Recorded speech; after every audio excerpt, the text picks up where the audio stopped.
was, I hope. Channel 5 weather presenter Sian Welby.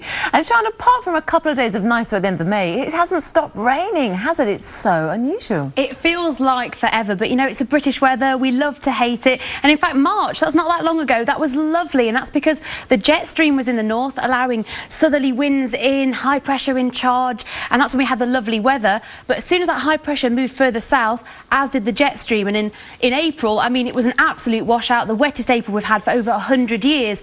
May, bit of a mixed bag, really. We had some bad days, but it wasn't that long ago we had the hottest day of the year, and parts of the UK were hotter than Africa. So it's one of those things. But as soon as those westerly winds come back, that's when we get the wet and windy weather. And no one can argue that it's miserable. It's such a miserable, horrible weather. But is it very unusual to get this much rain this time of year? It isn't. I mean, you only have to go as far back as 2010, and this time that year we were seeing very similar stormy conditions, 80-mile-an-hour gusts, torrential rain, and in 2007 that's when much of the country had the floods. So it's not uncommon, it's just the weather that we like to forget. Yeah, absolutely. Very good point. And this is the million-dollar question.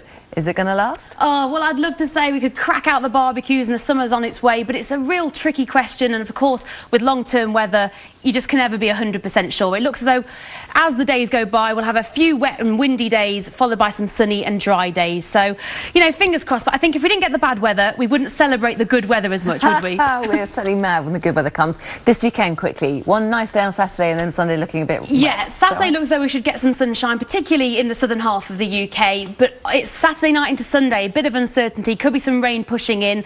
So, yeah, it's one of those things. Fingers crossed for some dry weather this weekend, really. OK, Sian, we're going to hold you to that. You're so sunny, so that we get our sunshine from you. Thanks so much for coming on. We'll see you a little later, of course, because you've got your all in-depth weather forecast after the programme. Of course.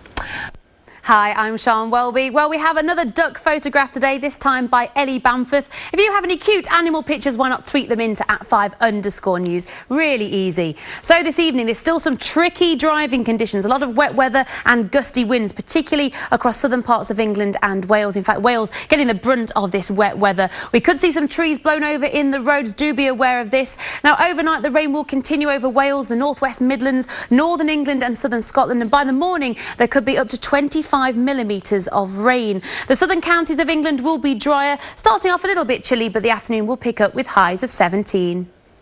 Well, with all this miserable weather around, it's very easy to forget just how strong the sun is at this time of year. And it's a myth that you can't get burnt in the British sunshine. So in these yellow areas, make sure that you avoid the midday sun, and on Sunday as well, wear some sun cream.